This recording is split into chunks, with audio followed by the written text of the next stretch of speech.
Welcome in to TC After Dark. I'm TC, and the studio light just went off. Let's go. I am always thinking about food. What did I eat? What will I eat? What will I eat for healthy fuel? What will I make this weekend as a more celebratory meal? I have a passion for food. And I also, as I've discovered this past year, have a passion for passionate people. People who radiate joy and who are genuinely thrilled with whatever it is that they're doing. That kind of enthusiasm is so infectious. My guest today, Sarah Thomas, intrigues me, as does Kalamata's Kitchen. It's a children's book about food and eating and cooking and culture, for which Sarah is the chief imaginator. Yes, of course, I'm going to ask her what exactly that means. But Sarah didn't start out as a children's book author. Actually, here's a way to get into who Sarah is. Last year, she was featured in Worth Magazine's Groundbreakers 2020, 50 Women Changing the World. By the way, I want to be a woman changing the world. Here's the write-up. If you follow the wine world, you know that it's not an easy place for women to build a career. Working as a woman sommelier seems as bad as you might imagine, said one recent story from New York's Grub Street. NYC restaurant wine buyers are a fratty white blur, opined Eater. And the stats don't lie. Just 16% of master sommeliers are women. But there are a few bright spots, like on the floor of Manhattan's Le Bernardin, a 3 Michelin star seafood palace lauded as one of New York's best restaurants. Its wine director, Aldo Somm, has one of the most gender-balanced teams in the industry. Quote, "I'm a firm believer that women taste wine better than men do," Somm told the Daily Beast in 2019. Sarah Thomas is one of several women on his team, but she's representative of a new type of somm, those who make a name in the food and wine world outside of the restaurant in which they work. Thomas, who was brought up in Western Pennsylvania by Indian immigrant parents, appeared in Somm 3, a documentary about wine tastings inspired by the famous Judgment of Paris in 1976. In addition to her role at Le Bernardin, Thomas is the author of 3 children's books and co-founder of Kalamata's Kitchen, a company that aims to get children excited about food. So that is Sarah Thomas, and I want to learn more about her and Kalamata's Kitchen. But first, thank you so much to Steve Cordasco and Cordasco Financial Network for sponsoring this edition of TC After Dark. Steve says there's a new tax code being proposed that has been dominating headlines. And if your financial advisor isn't versed or qualified to have a deep conversation about the new tax code coming out of Washington, you should be concerned, because that tax code, it's going to affect you, your lifestyle, and your money. A good advisor deeply understands your tax return today and what it might look like tomorrow. Do you need help? I recommend the Cordasco Financial Network to help you understand what taxes mean to your bottom line and how to structure a financial plan that works best with a changing tax code. I have known Steve Cordasco for many, many years, and I recommend you call him and the team.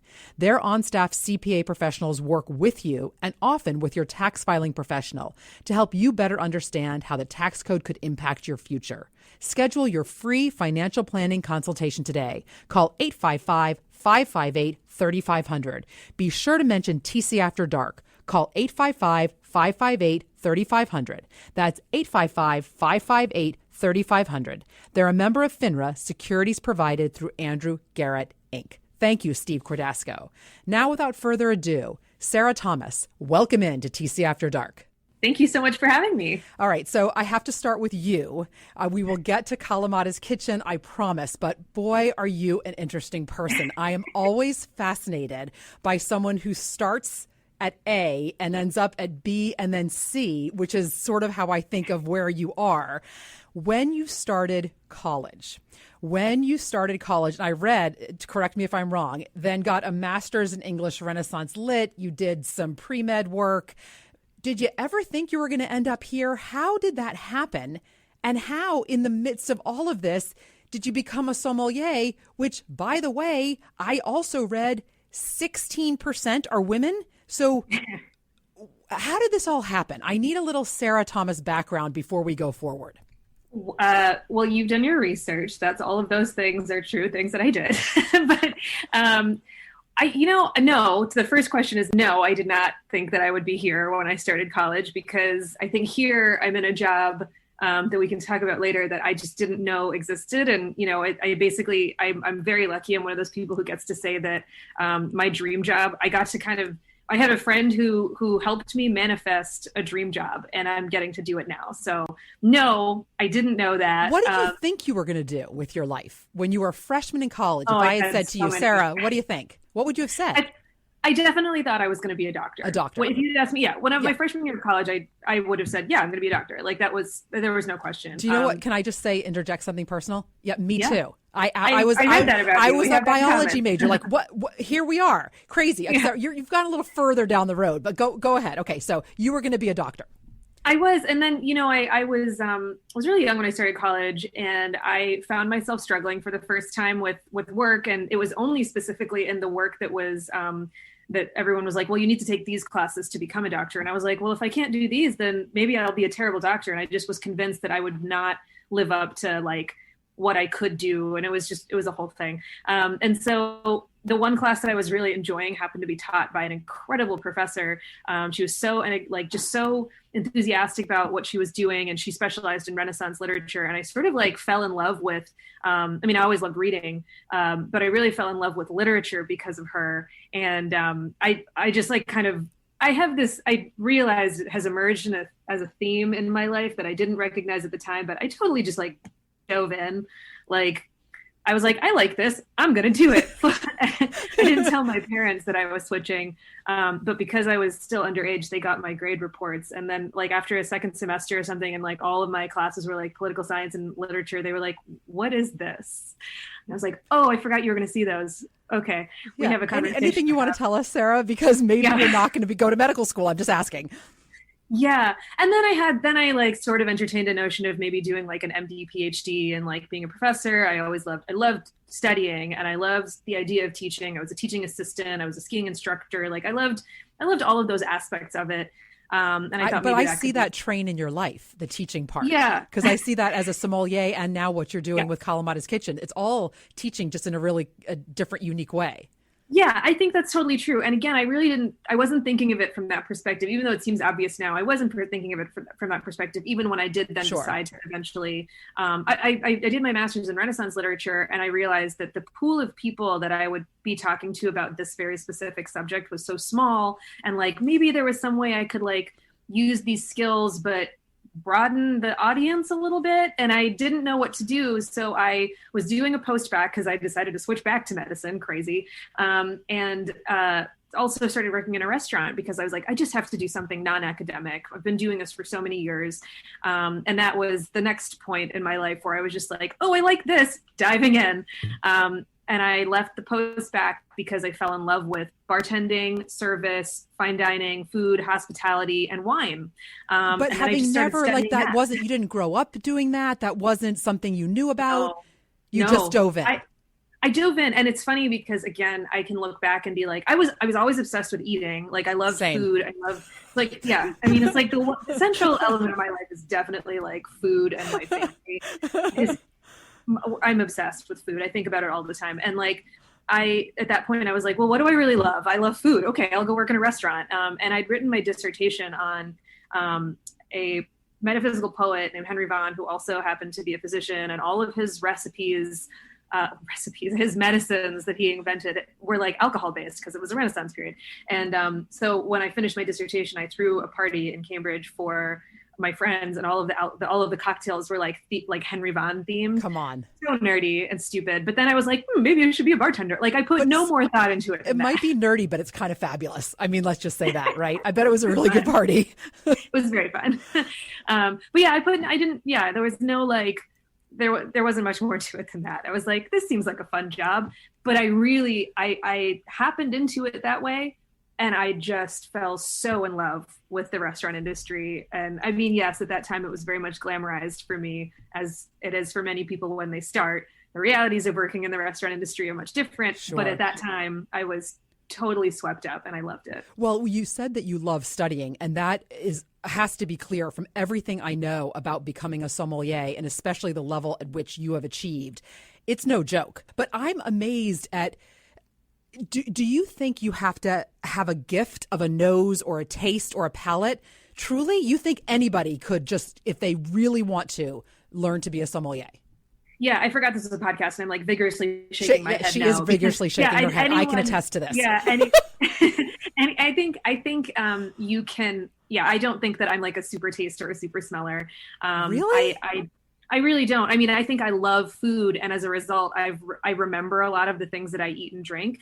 And I genuinely think when I started really paying attention to studying it, I think it was easier simply because I had this passion for like, I always loved food. And so like breaking apart like the components of how something smells, that's just something I kind of did naturally because I loved it. And then I realized that it wasn't because I had some innate ability to do it. It's because I made the commitment to like note and remember different things that I was tasting and smelling. So I think that's the thing is like, whenever you're mindful about whatever you consume, and this extends out of just like food and drink, and things you're tasting, smelling, things you're reading, things you're noticing, you know, it's whenever you're mindful about what you're consuming and you make an attempt to isolate and remember it, you're building up like a mental Rolodex of like facts and flavors and scents. And like, it's the recallability that I think makes you good at assessing makes you good at like deducing what a wine could be and like assessing its quality and flavor profiles, not like your innate sense ability. So then maybe it's you're good at studying thing. Your brain works that way, less the nose or the taste buds, which is kind of interesting. I don't know. What I'm telling you is I think it's remarkable what you've achieved. That's really what I'm getting at is like, wow, right? So at this point though, you're home where you grew up in Pittsburgh, right? Am I right in my lining? So you're in Pittsburgh now, but you're working, you've opened a wine bar, you're a sommelier of some level. How did you get to New York? By accident. I was visiting again. I love that. I know the story and I love it, but go ahead, please tell it. I was visiting friends, and because I'm like incapable of not working, on this friend weekend, I was like, maybe I'll try and stage in a nice restaurant. And I would just wait. What is that word that you just used? Stage? Oh, yes. So that's like basically, can I shadow somebody on the floor of a nice restaurant to just see what it's like to be in service at a restaurant in a caliber that I haven't experienced yet. And is that something that sommeliers do, that chefs do, who does that? How can you, in other words, I can't just call up and say that. It's a service thing. Yeah, it would be, it's like an apprenticeship, but not really. I mean, like it's really supposed to be about observing and learning on the, like from observing and helping out when you can. Mostly that's the more common practice with chefs, though shouldn't probably be because of the unpaid labor laws. But like, there's a lot of unpaid labor. Small details. Whole other conversation. But no, it's not super common, but it's like, I was like, what's the harm in asking, you know? And look, it shows how little I knew about fine dining in New York, because like, that's really not done. And particularly for someone they don't know from like Pittsburgh, they're not letting me walk onto the floor at 11 Madison Park. Right. But I was just like, can I come? You know, like I had no clue. But I love that. I mean, it just shows it's kind of a good example. You maybe just put yourself out there, right? It's what I tell people all the time when I like, what's the worst that can happen? They say no. But then, you know, they said, then that's what happened. Everybody said no. I emailed a bunch of people. Everybody said, no, you can't stage here, but we'll have coffee with you. We'll talk to you. You want to learn about the industry? Like, let's chat. And that was so valuable and so helpful to me. So I set up a couple meetings. I happened to go with cousins. I got in a night early because I didn't want to move one of these meetings that I set up with Justin Wilson from 11 to Madison Park. And I came in early, stayed with cousins I hadn't seen for a while. They surprised me by taking me to Le Bernardin, which was like not a place I'd casually walk into. And I met Aldo Sam, who is the world's best sommelier, you know, had been the wine director at Le Bernardin for a couple years at that point. And my cousins told him that I was a sommelier in Pittsburgh, and he was like, okay, cool. And then blind tasted me for my meal. Come on. What were you thinking? What were you thinking at that point? Were you thinking this is great? Were you thinking now my meal is ruined because I'm so nervous? Were you nervous? I was so nervous. I was so nervous that I just couldn't stop talking. Like, that's what I do when I get really nervous. That's a good thing. That's good though. Yeah. I just couldn't.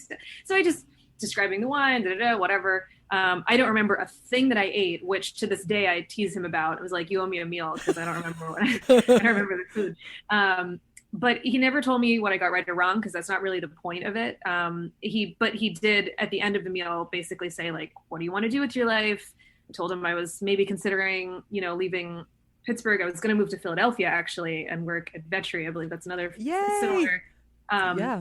I was thinking about that. I love the Vetri family. So, and then he was like, well, what if I offered you a job? Would you move to New York? And I hadn't really considered it, but I said, Come on, Sarah. Come on. That's just such a great story. You end up there, your cousins dime you out. He's blind. Come on. That is crazy. That's really, really cool. Well, and then the other funny part was I thought he was kidding. And then the next day I had the meeting with Justin Wilson, who was at 11 Madison Park at the time. And he's such a kind person. And he spent a significant amount of time with me talking about like career opportunities. And just as we were walking out, I was like, maybe he was just pulling my leg, but I think Aldo Sam offered me a job last night. And Dustin was like, if Aldo Sam offers you a job, you take the job. And I was like, oh, okay. And I emailed him literally like a minute after Dustin and I parted. I emailed Aldo and I was like, wait, were you serious? Because I'll come in. And He was like, come in right now. And yeah, that's that. Then I moved to New York. It's just amazing. It's extraordinary. All right. So now we get the background of who Sarah Thomas is. And I think it's really important that we know who you are because of what's next and how you get from, okay, so now you're, Masters in English Renaissance. So Masters in English Renaissance, pre-med, sommelier, from Pittsburgh to New York, one of the best restaurants in the world. And where does Kalamata's Kitchen come into all of this? Who is Kalamata and what is her kitchen? It just makes me happy just to think about how it came about, to be honest, because Kalamata's Kitchen is really a culmination. Not a culmination, that's not the right word. Kalamata's Kitchen is such a combination of all these things that I loved my whole life. And I think a really good kind of learning opportunity it was for me and for a lot of other people who are trying to figure out what they're passionate about, because I knew what I was passionate about in different silos. And there's all these, it's very hard when you're in any sort of career to see, you're thinking about your next steps. And it's really hard to see outside of the boundaries of what you're doing at the time, right? So when you're a sommelier and you're working at one of the best restaurants in the world and you're going, okay, but this can't be it. Like, what's the next step for me? What is it? It's like beverage director. It's maybe you're going to, wine journalism. Maybe, there's a number of things that you can do and none of them were really speaking to me. At that point, Derek Wallace, who is my business partner and co-founder of Kalamata's Kitchen, was a dear friend of mine. I knew him. He used to work with my father-in-law, and we'd become friends through my husband. And Derek and I shared a passion for food and for travel and for unique experiences in particular. Like that was always something we bonded over. And Derek knew that not only was I very obsessed with food, but also that I talked a lot about my childhood, about childhood experiences, about working with kids, which was always a passion of mine for volunteer work, but had gotten harder to do when I started working at a 3 Michelin star restaurant. It was something I didn't have time for anymore. And I was missing that. He knew about my background in literature and my passion for writing and also storytelling and like spinning narratives and then he knew about the joy that I found in creating experiences for people in the restaurant. And Derek was the one who was like, I had this idea. What if we could create the character that kids and families associated with experiencing the world through food? And I was like, that's the best idea I've ever heard. Ever. And then he said, yes. Do you think you could help me? Do you think we could bring this little girl to life? And I'm always blown away by Derek's ability to see the big picture in things. Derek is such an ideas person and such a visionary. And he just saw this huge opportunity. And because he's such an extraordinary leader, he also has the opportunity to go, well, here's what I can do to build this. Now let me find all the people that can help me build it in the best way possible. And so. And is that how you got the extraordinary title of Imaginator? Because I would like to be an Imaginator. I don't even know what that is, but it's utterly fabulous. And that is your title with Kalamata's Kitchen. You're the author and you're the Imaginator, which is fabulous. It means that, to me, it just means that that I get to like oversee the creation of a world that is the world that I always wanted to see when I was a kid.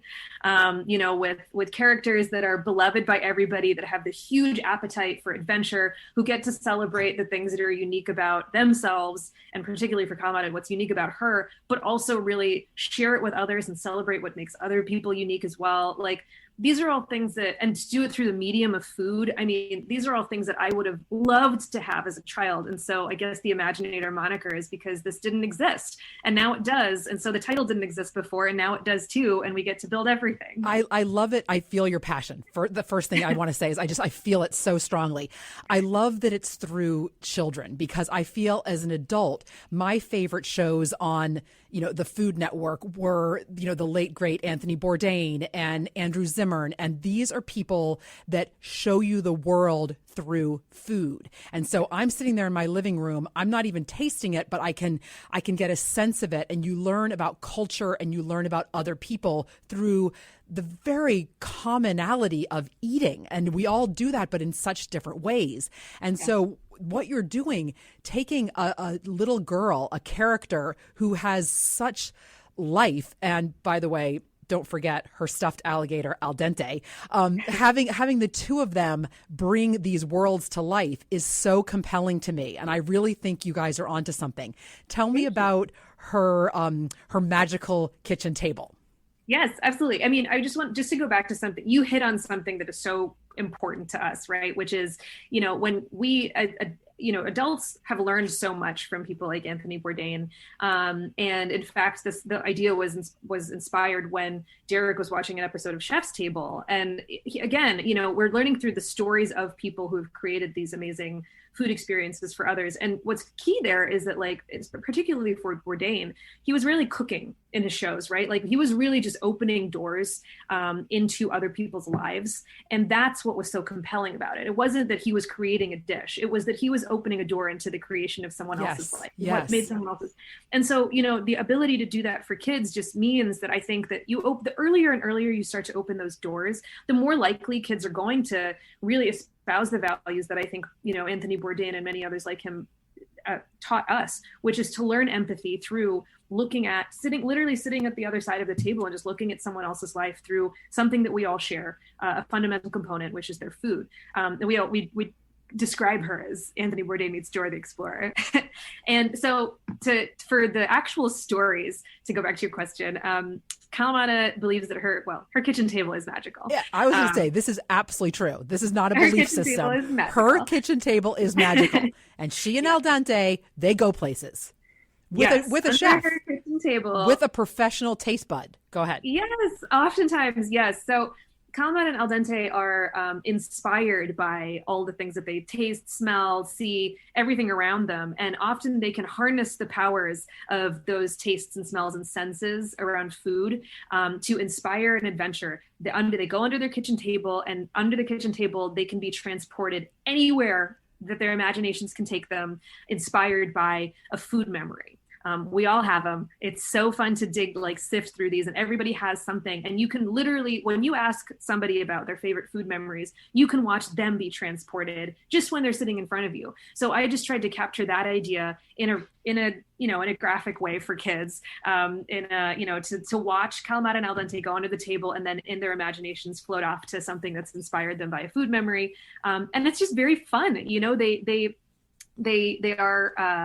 they're transported to the ways that a kid might experience certain senses, right? So it's not just, yes, they're going to, say, a spice market, or they're going here to a farm or someone else's kitchen, but they're also experiencing the senses in a more sort of imaginative way. So, like, for example, she'll hear mustard. What's actually happening in the kitchen is that mustard seeds are popping in oil. And under Kalamata's kitchen table, she's hearing them as fireworks. You know, so she's seeing fireworks happening. And so, you know, those are things that are really inspired by my own childhood. I remember sitting in the kitchen and thinking those things. And so, yeah, I just wanted it to be as whimsical, but also grounded in reality as possible, because that's how kids experience things. Well, it's funny. As I was reading these books and looking into, you know, what you have coming up, it occurred to me that we, meaning adults, see so much more to this. There's this sort of overarching, and it's a cultural, and I think for kids, it's just awesome. I mean, it's just so much fun.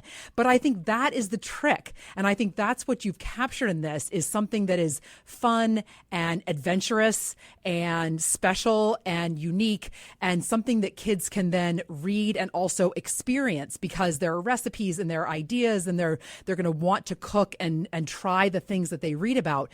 But the bottom line is, it's just fun, right? And that's most important. I mean, the mind open, fork ready mentality of Kalamata's Kitchen. I think of kids as charging forth into farmers markets and trying new things and not being afraid to try new things because of Kalamata and Al Dente. I think that's really special.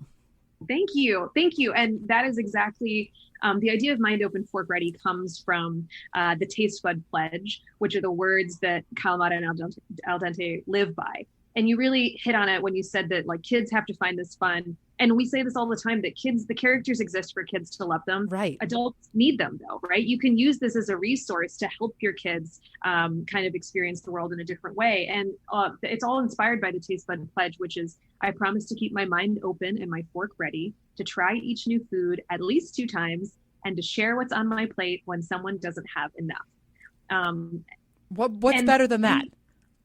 We get emotional. Like, I get emotional. I know Derek does too every time we say it, because I really do think that those words can inspire kids to be more curious, more courageous, more compassionate. And we want to do it through the medium of food. And, like, we've seen this so many times when we could do events, and, when we get to start them up again, we see kids really take ownership over this idea that they can be fearless food adventurers. It's like you said, they take the initiative. The idea becomes theirs when it's tied to a character that they love, that they want to follow into food adventures. It's not an adult saying, you should eat this, because it's their friend Kalamata being like, I had the best time when I tried this. You should do it too. Well, and I love the trying 2 times thing as well, because I distinctly remember my daughter is 23 now, and she eats just extraordinarily. She is always introducing me to different things now.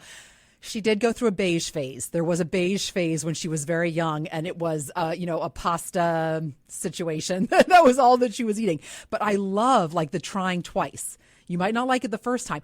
Here's what I'm trying to say. I don't get the sense that you're dumbing this down for kids at all. You are saying these are the real spices. This is the real taste. And let's try it. Let's see. I love that. You know what you're asking kids to do, Sarah? You're asking kids to dive in, which is how you live your life, right? That's you. You're like, here, I'm diving in. You're diving with me. Yeah, well, like, we're trying to basically frame it as that, trying things isn't scary. Trying things that look different doesn't have to be scary. Trying things can be an adventure, and adventures are fun. We have a picture that we often show people, which is a little girl, and there's a bowl of guacamole in front of her, and she's going like this with her hands up and, like, kind of making a face. And, the majority of people would look at that picture and say, that looks like a picky eater to me. And we look at that picture and we say, that's just a kid who doesn't know how delicious guacamole is yet. Yeah. And once she does get over whatever the threshold is that she needs to get over to take that first and then possibly second bite, she'll realize that guacamole is one of the best things in the entire world. And one of the other things we've realized is that the way, as you said, we don't dumb it down. It's a lot of this is in the way that grownups actually present the food to kids, right? We overhear people saying things all the time, and I would hear this in different restaurants I've worked in as well, where parents will go, I'm not sure if you're going to like it, but go ahead and try it. Or this might be too spicy, but go ahead and try it. And, like, you're already kind of entering in it's very likely then that the kid's going to be like, it's too spicy, I don't want it. Yeah, or don't poison the well. Like, let them try it. And I can see how that would be, I can see how someone would be tempted to do it. But also that, just everything was new to a child at one point, right? Like, oatmeal was new the first time you gave it to them. And dal is also going to be new in the same way that oatmeal was new the first time you give them dal. And so, if you just don't present it as, like, so different from anything else that you're doing, kids don't know that it's any different from anything else. Well, and I think you're going to teach some parents along the way too, which I think is also really worthy. So, because I have a feeling that the Kalamata's attitude is going to infuse the kids that are going to infuse the parents. I mean, maybe it'll work both ways, which would be fantastic as when Kalamata takes over the world, which will be coming this summer to you. Yes. Thank you.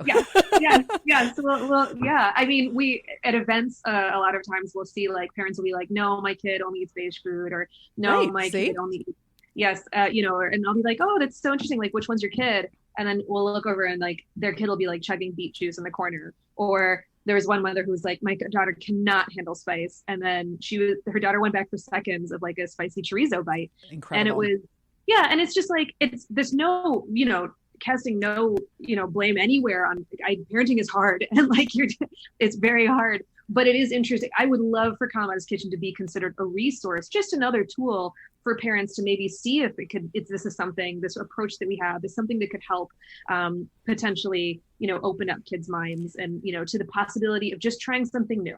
Hang on, Sarah, hold that thought.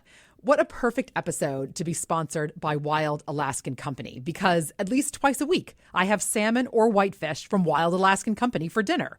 What is Wild Alaskan Company? They're fishmongers, which means they source and sell fish to you.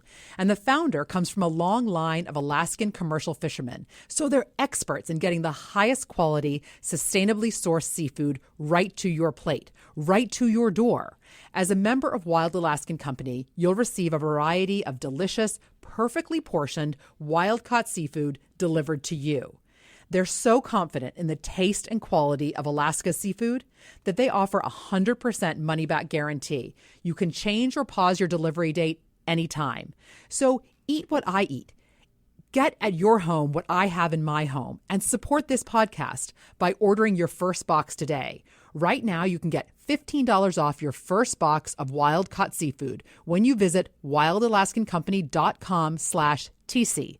That's wildalaskancompany.com/TC for $15 off your first box. wildalaskancompany.com/TC. All right, Sarah, back to you and Kalamata. Something else that is really special about Kalamata that we haven't even mentioned yet, but because we're not looking at her right now, I want to make sure I mention she looks like you. She looks like you, and she looks like little girls who might not see themselves in a picture book. I mean, she has beautiful, beautiful dark skin and these fabulous eyebrows, and she's gorgeous. Yeah. I mean, I think it's, we often just say she is based on me, but she's not me. She's like the little girl I wish I had been. And so she is a little girl with roots in South India. We'd say that her father is from Kerala, which is where my family is from in India. And then, but she really, what has been so touching to me is how many people have said that they see their kids, their daughters, their friends in Kalamata. And it's not just Indians. It's lots of people. And that gets me really emotional because I loved books when I was a kid. And as you said, there were very few books. I don't remember any books that I had when I was a kid where there were non-white protagonists. And then as I got older and I read a lot of like fantasy and stuff like that, like there are non-white people in them and they're always the bad guys. So like I definitely experienced that my whole life. And the first time I read Kalamata's Kitchen to a group of children that I didn't like immediately know, it was actually Derek's son's preschool class. There was a little girl who also, her family was of Indian origin, and she looked at Kalamata and she was like, she looks like you. And I looked at Kalamata and I looked at her and I was like, she looks like you. And her eyes just got so big and she was just like, did you guys hear that? She looks like me. And I realized she'll never forget that, Sarah. She'll never, yeah. No. But, and also despite the fact that there's like a 30-year age difference between us, she also hadn't seen a lot of characters that looked like her yet. And that kind of broke my heart, but also gave me a lot of like, I was like, this is going to be really different. It's going to be different for her to have characters like Kalamata than it was for me. Yeah. And I like wept after that experience. I called my mom. I was like, can't believe this. Well, that goes back to what I was saying about how I feel like as an adult reading Kalamata's Kitchen, that there are really big issues that are being addressed. There are issues of race and there are issues of culture and there are issues of differences. But for the kids, I maintain that it's just fun. I think you've really managed to do that. because of your passion. I mean, you can, it sort of crackles through the phone lines. You can hear how the joy and the passion that you get out of food. And that's how Kalamata is too. She's so fascinated by it all. She loves the scents and the tastes and the different things. And then she wants to go on the adventures with Al Dente, and off they go on that magical table, under the magical table. Yes. Thank you. That's very kind of you to say. Yeah. All right. Before I go, I have three things I need to ask you. I can't let you go without these three things. Okay. The first thing is, what was your favorite food growing up? Did you have a favorite food? Is there some favorite food memory of yours? Yes. So favorite food memory, I would say, is like, oh God, I just have too many of them, honestly. Yeah, I hear you. I think all of my favorite memories are about food. Me too. But like from every trip, from everywhere, it's all food. And currently, I was just looking through this book, which is a Kerala cookbook. And I was thinking like how much I wish I could eat kala shop food, which is like toddy shop food in Kerala. And that's where you're from in India. Yeah, that's where when my grandmother was alive in Kerala, I used to go and stay with her for most summers, and like my uncle would go to this toddy shop and get like one of everything, because I had to try everything, no matter like what it was. I was like, I don't know what that is, I'm gonna eat it. You are Kalamata. I am the professional try things twicer, that's for sure. And my grandmother would just sit and like watch me demolish all of this food, and she was like, I don't know where it's going, but I'm really entertained by this. And I just remembered those were just such fun evenings for me, just like listening to her be like, why are you doing this, and why are you eating all of this? I just loved it. Question number 2, because you're a sommelier, any good wine suggestions that you would give us for this summer going forward? Yeah, I mean, what do I drink a lot of in the summer? I'm very varied in my wine tastes. I like to drink a lot of, I've started to get really into like Spanish whites, not necessarily from particularly well-known regions. So I've been drinking a lot of like Godello and stuff. Okay. Secret kind of cool wine. All right. I'm going to try it. And I always drink champagne. Do you? Champagne all the time. Love champagne. To you. Now, finally, I have to ask you about Perry. Now, for those of you who want to follow Sarah on Instagram, her account is linked on my website. So go follow her and you'll get to know her new puppy, whose name is Perry. But Sarah, what is Perry's real name? Pernell. Okay, now this might sound crazy, but did you get Pernell from Harry Potter, from Nicholas Flamel's wife? Yes. You're the first person to get that right. And that's a funny, like, full circle moment, because Nicholas Flamel, as you know, clearly was an alchemist. His wife Pernell. Food is alchemy. Yes. His wife Pernell was a infamous. She was a patroness of the poor, and was a very charitable woman. And they got their reputation for being for having the Sorcerer's Stone or the Philosopher's Stone, because they were so wealthy and gave so much of their wealth away. So she was just like a great woman and supported her husband's endeavors and all things, but because she couldn't like get that credit for herself at that time. And also I actually found out about all of that history because my dissertation again was on a metaphysical poet whose twin brother was an alchemist, and so on and so forth. It all ties together. Wow. It all ties together. And it's funny, I always think of cooking as alchemy. You know, I think of you bringing all these ingredients and then all of a sudden it turns into something that it wasn't in the first place. You're absolutely right. So here's to Perry, but especially here's to Kalamata's Kitchen and Al Dente. And I just wish you such good things. I just think we're going to be seeing so much more of you, Sarah Thomas, going forward. Thank you so much for coming into TC After Dark. Thank you. It was an absolute pleasure. Thank you so much. Thank you. You can probably tell from my unbridled enthusiasm that I love Kalamata's Kitchen and Al Dente and the Magic Kitchen Table and the Chief Imaginator, Sarah Thomas. And by the way, Eric X, I'm forever indebted to you for introducing me to Sarah. I believe that we all have a lot to learn from Sarah. She tends to dive in. That's what she says. She dives in, and look what happens when you do. Also, side note for those of you who know me well, can you imagine how I felt when she said she was going to be a doctor, but then didn't really like the pre-med classes, and maybe that meant she wouldn't be a good doctor? I felt that I was not alone. I mean, we ended up on very different paths, but freshman year, I know that feeling. All right, back to diving in. Sarah dove into being a sommelier, and she is fully consumed with Kalamata's kitchen. And you can tell it shines forth. Remember that pledge. I promise to keep my mind open and my fork ready, to try each new food at least 2 times and share what's on my plate when someone doesn't have enough. Remember, mind open, fork ready. And remember, when that honor light goes off, it's time for TC After Dark.